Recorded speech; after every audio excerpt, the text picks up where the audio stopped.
Namaku Vira. Aku tinggal di sebuah desa kecil di daerah Agam, Sumatera Barat. Desa ini masih sangat kental dengan adat Minangkabau, termasuk semua kepercayaan dan pantangannya. Sejak kecil, aku sudah terbiasa mendengar cerita-cerita mistis yang diturunkan dari mulut ke mulut. Cerita tentang makhluk penunggu hutan, perempuan yang dinikahi jin, atau orang yang dibawa masuk ke dunia lain dan pulang dalam keadaan linglung. Tapi aku selalu menganggap semua itu cuma cerita, sekadar cara orang tua zaman dulu buat menakut-nakuti anak-anak, biar nggak main sembarangan atau keluar malam. Aku pikir, mana mungkin sih hal-hal seperti itu masih ada. Waktu itu aku baru lulus SMA.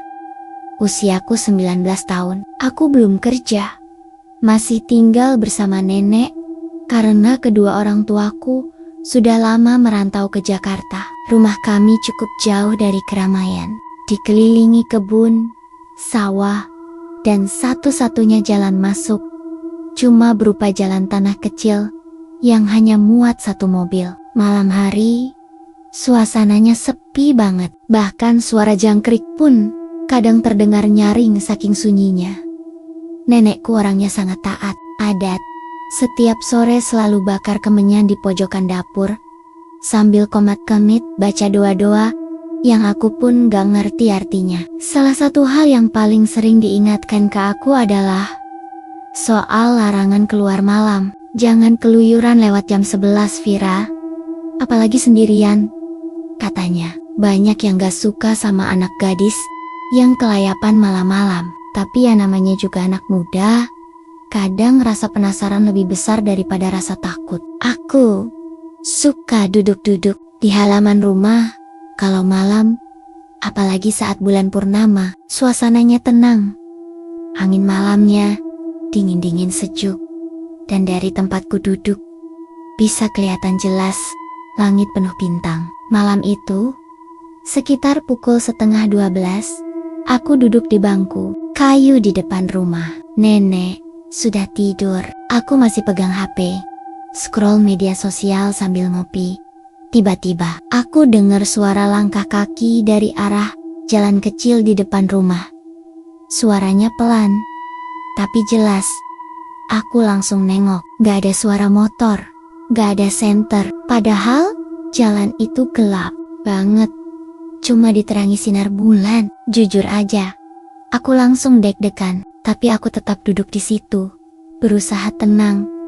Beberapa detik kemudian, dari ujung jalan muncul sosok laki-laki muda. Awalnya aku kira dia warga kampung sebelah yang mungkin nyasar atau jalan kaki karena kehabisan bensin. Tapi makin lama dia makin dekat dan makin kelihatan aneh. Dia pakai baju adat Minang lengkap, warna hitam dengan sulaman benang emas yang menyala saat terkena cahaya bulan. Kepalanya pakai desta rapi, jalannya pelan tenang banget, tapi gak ada suara sedikit pun dari langkahnya, kayak dia gak nyentuh tanah.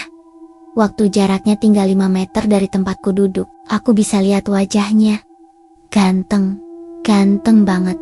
Malah kulitnya bersih, hidung mancung, matanya tajam tapi teduh. Tapi ada sesuatu dari matanya yang bikin merinding. Matanya dingin, kayak gak punya emosi. Senyumnya lembut, tapi rasanya aneh. Bukan senyum yang hangat, lebih ke senyum yang kosong. Dia berhenti tepat di depan rumah. Matanya menatap langsung ke mataku. Aku gak tahu kenapa, tapi tubuhku langsung kaku, gak bisa gerak. Padahal aku mau berdiri dan lari ke dalam rumah. Tapi kakiku berat, kayak ada yang menahan. Lalu dia buka mulut, suaranya pelan, tapi menggema di kepalaku. Vira, aku datang untuk melamarmu. Saat itu juga, seluruh bulu kudukku berdiri, jantungku serasa berhenti. Aku gak kenal dia. NGGAK, pernah lihat dia sebelumnya. Tapi dia tahu namaku, dan caranya bicara, kayak dia sudah lama nunggu waktu ini. Aku mau teriak, tapi mulutku gak bisa bersuara. Rasanya kayak mimpi buruk yang gak bisa kamu kendalikan. Dia terus berdiri di situ, menatapku tanpa berkedip. Aku bisa ngerasa angin di sekeliling jadi dingin banget. Suasana berubah. Malam yang tadinya tenang jadi mencekam. Tiba-tiba dia melangkah mundur perlahan. Lalu dalam sekejap tubuhnya kabur seperti asap, lalu lenyap begitu saja. Gak ada suara, gak ada bayangan, hanya bau melati yang mendadak muncul entah dari mana. Aromanya kuat banget sampai aku terbatuk. Setelah dia menghilang, aku akhirnya bisa gerak. Aku langsung lari masuk ke dalam rumah, menggedor kamar nenek sambil nangis. Nenek kaget bukan main, langsung membacakan doa-doa sambil mengelus kepala dan punggungku. Aku gemetar parah, badanku panas dingin. Aku cerita semuanya ke nenek sambil tersendat-sendat. Waktu aku bilang soal laki-laki pakai baju adat dan ucapan lamarannya, wajah nenek langsung berubah, pucat. Dia gak ngomong banyak malam itu, hanya bilang, "Kamu jangan keluar rumah dulu sampai beberapa hari ke depan." Paginya, nenek nyuruh aku mandi pakai air limau dan bunga 7 rupa. Airnya dingin banget dan baunya tajam, tapi aku nurut. Setelah mandi, nenek letakkan daun, sirih, dan garam kasar di tiap sudut kamar. Katanya, biar nggak ada yang masuk waktu aku tidur. Yang bikin aku makin takut, nenek kemudian cerita, kalau dulu, waktu aku masih bayi, aku pernah sakit keras dan hampir meninggal. Kata orang pintar yang datang ke rumah, aku diintai oleh makhluk dari alam lain.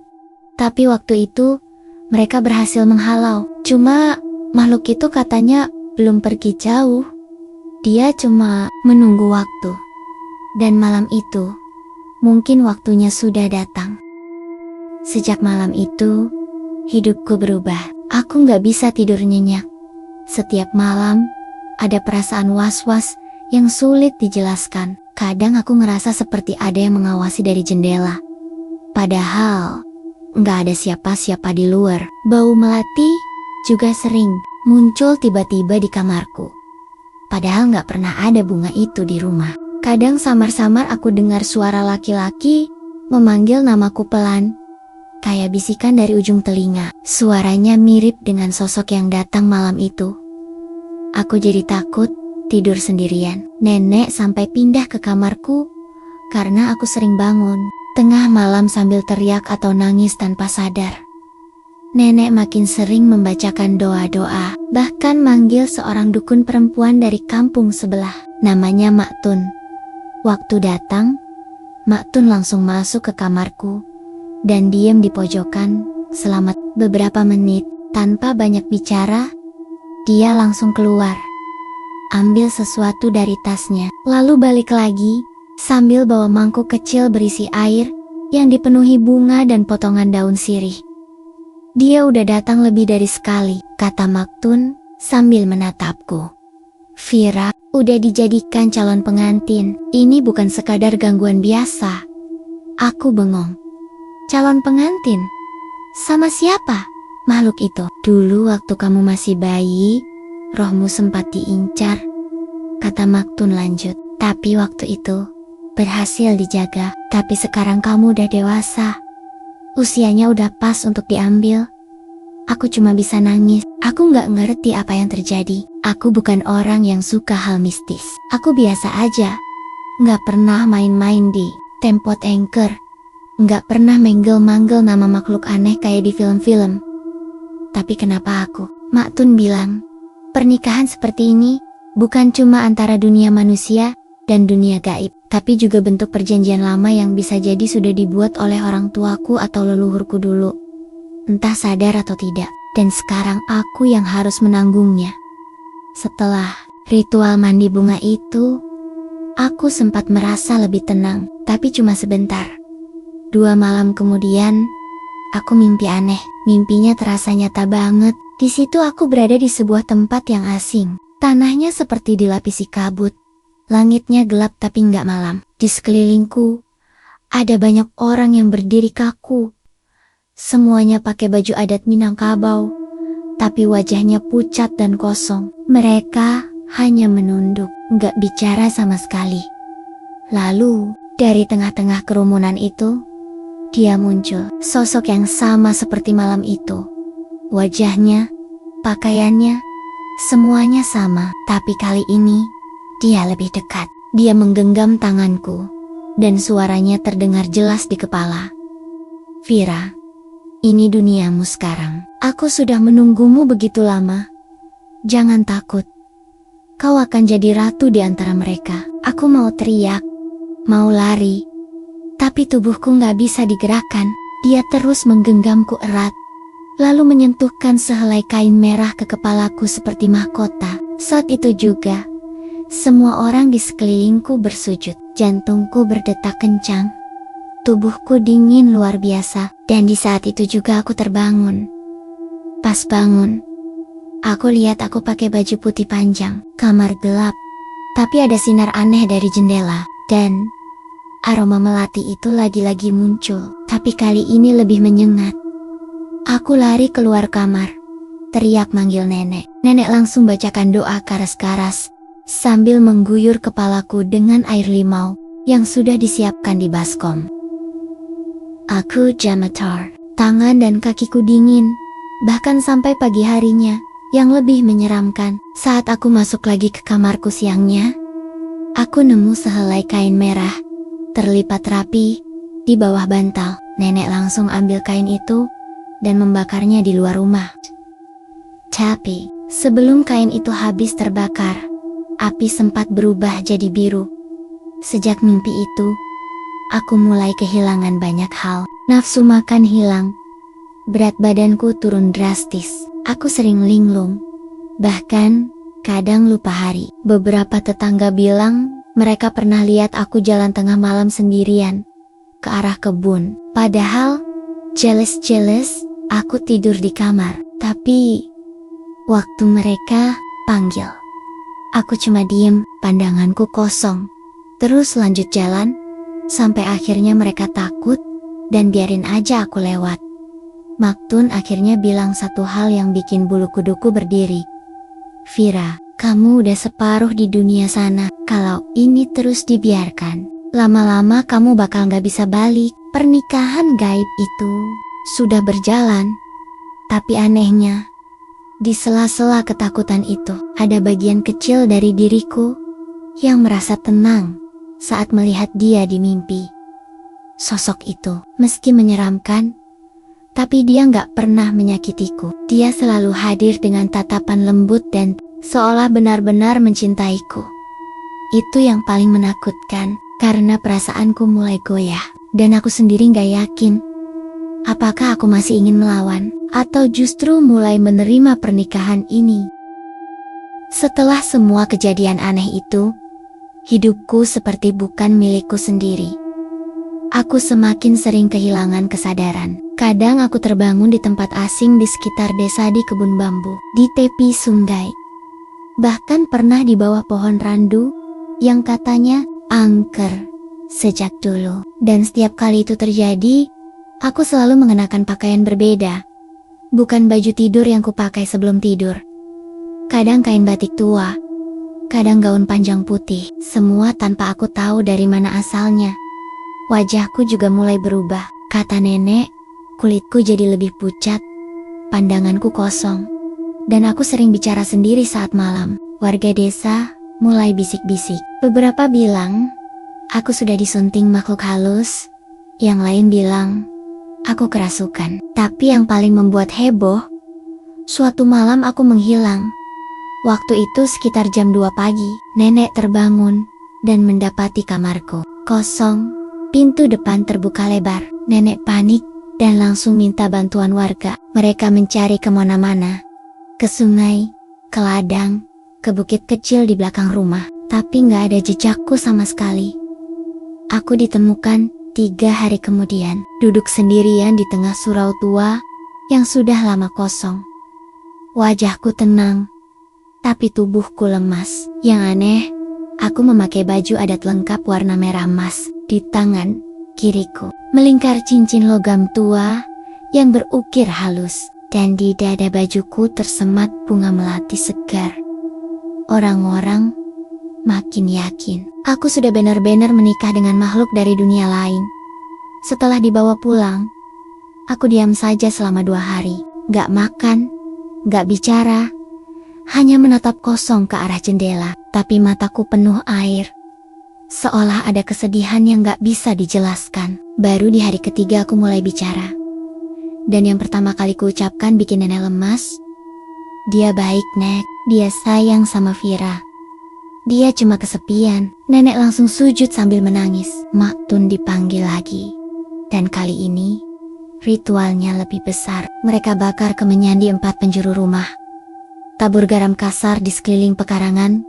Dan aku dimandikan di bawah pohon besar dekat sungai yang dipercaya jadi batas dunia manusia dan dunia gaib. Selama mandi itu, tubuhku kejen-kejenjong dan aku sempat menjerit keras sampai suara serak. Kata orang-orang, suaraku waktu itu bukan seperti suara manusia. Setelah semua itu selesai, aku perlahan mulai sadar, tapi ingatan tentang dunia lain itu masih ada. Terlalu nyata untuk dibilang mimpi. Aku masih bisa mengingat dengan jelas tempat yang diselimuti kabut, para sosok yang berdiri kaku dengan wajah pucat, dan dia laki-laki itu yang selalu memanggilku dengan lembut. Firasatku bilang, pernikahan itu memang sudah terjadi. Mungkin secara gaib, jiwaku sudah terikat, tapi raga ini masih bisa kembali karena doa dan usaha nenek, Maktun dan semua yang peduli padaku. Walaupun begitu, aku tahu semuanya belum benar-benar selesai. Sampai hari ini, aku belum pernah lagi lihat langsung sosok itu. Tapi malam-malam tertentu, terutama saat bulan purnama, aku sering mencium lagi bau melati yang khas itu. Kadang aku terbangun dengan lagu gamelan lembut, terdengar dari kejauhan. Kadang juga aku mimpi berjalan di pelaminan panjang, diiringi tabuhan gandang, dan nyanyian Minang kuno yang gak pernah ku dengar sebelumnya. Dan anehnya, di dalam hatiku, ada sedikit rasa rindu. Aku sekarang hidup lebih tenang. Nenek selalu mengajakku ikut pengajian, memperbanyak doa, dan menjauhi tempot-tempot yang dianggap berbatas dengan dunia lain. Tapi, aku tahu, ikatan itu belum sepenuhnya putus. Aku hidup di antara 2 dunia, yang satu nyata, dan yang satu menungguku kembali. Maktun pernah bilang, kalau sampai kamu terpanggil lagi, kamu harus kuat, jangan ikuti ajakan apapun. Bahkan jika dia datang dengan wajah paling lembut sekalipun, karena katanya, sekali aku menginjakkan kaki lagi di dunia itu secara penuh, aku gak akan bisa balik. Kini, aku menjalani hidup seperti biasa, tapi ada satu pesan yang ingin aku sampaikan. Kalau kalian tinggal di daerah yang masih kental adatnya, jangan pernah remehkan cerita-cerita lama. Apalagi soal perjanjian leluhur dan dunia gaib. Kadang, cinta itu gak selalu datang dari manusia. Dan kalau kamu gak hati-hati, bisa jadi kamu dinikahi oleh yang bukan dari dunia ini. Dan kalau suatu malam, kalian mencium bau melati yang datang tiba-tiba, jangan coba-coba cari sumbernya. Karena bisa jadi, itu tandanya kamu sudah dilamar.